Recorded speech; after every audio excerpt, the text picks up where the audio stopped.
Foro Penal denunció el día de hoy que 90% de los 328 presos políticos no tienen la oportunidad de defenderse.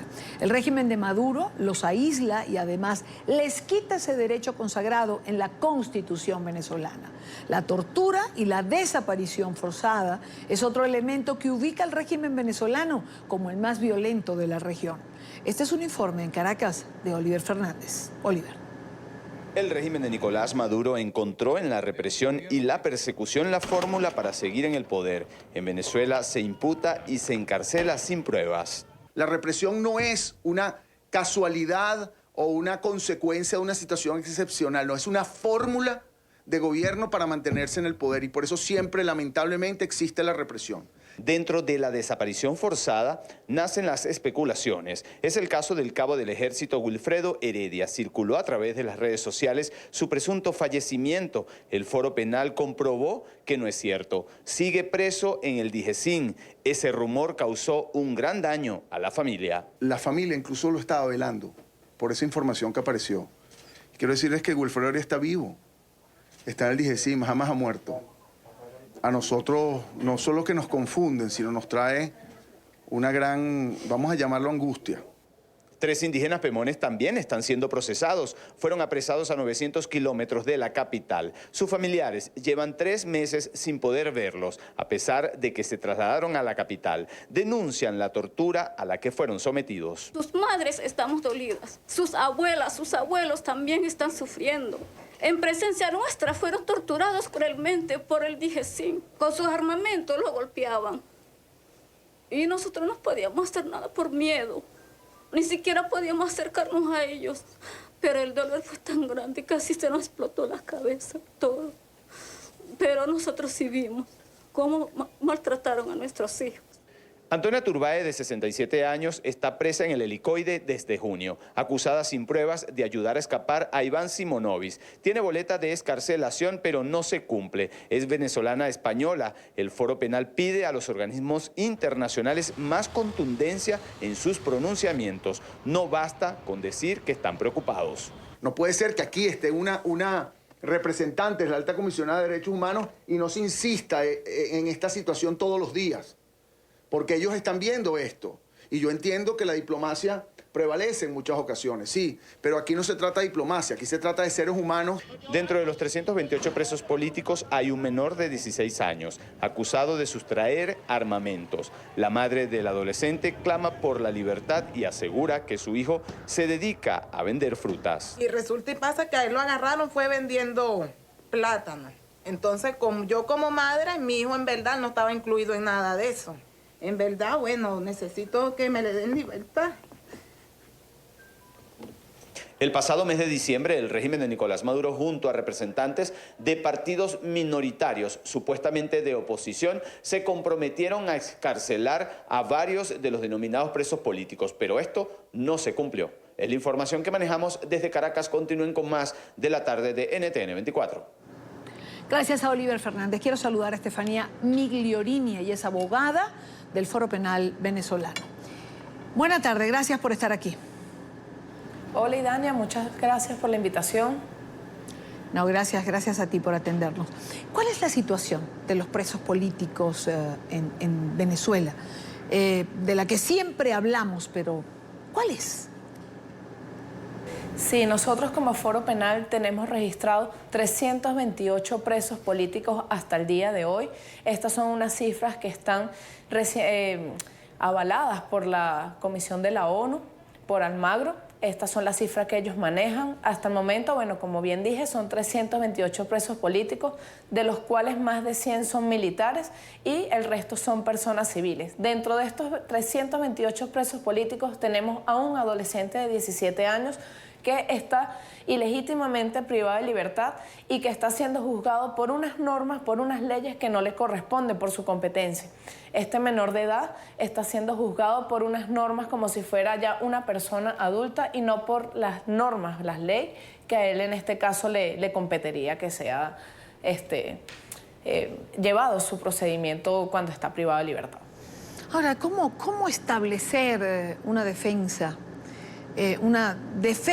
penal a estos jóvenes cuando la ley en Venezuela no se cumple. Es decir, cuando se hace todo por obstaculizarla, cuando no se respeta lo que está escrito en la ley. Bueno, esta es una situación de verdad que es bastante difícil, porque uno día a día que va pasando, o sea, trabajando con cada detenido, en diferentes procesos, bien sea en audiencia de presentación, audiencia preliminar, en audiencia de juicio, tú ves tantas irregulares que de verdad se hace muy difícil tratar de defenderlo. Sin embargo, nunca está lo imposible. Nosotros siempre seguimos ahí, haciendo todo lo que tenemos que hacer, que no salga del contexto jurídico de nosotros, sino siempre que vaya directo a nuestras normas, con todos los procedimientos exactos, tratando de demostrar la inocencia de todos y cada uno de ellos, puesto que, como bien sabemos, la mayoría, yo creo que en su totalidad de todos los presos políticos, están siendo privados de libertad injustamente, puesto que siempre son personas que los vinculan con unos hechos que ellos no tienen ningún tipo de relación, sino que van directo que sea a sus hogares, a sus empleos, o los están esperando en cualquier lado para hacer como que un bulto, para mantener privado de libertad y así hacer ver que hay personas que están en contra de este gobierno. ¿Cuál es el caso más difícil que ha enfrentado el Foro Penal, que les ha tocado manejar, según tu concepto? Bueno, como dije, o sea, cada caso es totalmente diferente, todos tienen sus obstáculos. Hay algunos que son más difíciles, por ejemplo, bueno, ahorita tenemos un caso recientemente que es el caso de los indígenas Pemones de la comunidad de Cumaracapay. Ese es un caso que de verdad que se ha visto muy difícil, puesto que ellos, los indígenas, tienen sus propias normas, tienen sus propias leyes, tienen sus propios juzgados. Sin embargo, ellos fueron sacados de su tierra, desde allá, desde Ciudad Bolívar, los trajeron hasta Caracas y están siendo juzgados por un tribunal especial de terrorismo. Recordemos que la ley indígena nos establece que cualquier persona que haya cometido un hecho, siendo de la comunidad indígena, un hecho dentro de su comunidad, tienen que ser juzgados dentro de su comunidad y por sus propias leyes. En este caso, eso no se está viendo. Esas personas fueron sacados de su hábitat, fueron sacados de su vivienda, de su territorio, de su cultura, y los trajeron para Caracas y están ilegítimamente privados de libertad. Estas personas fueron cruelmente torturadas. Yo pude tener contacto con los que fueron presentados en enero, ya que a ellos los dividieron en dos grupos. En enero fueron un grupo presentado de 9 indígenas Pemones y fueron presentados 4 civiles y 4 militares.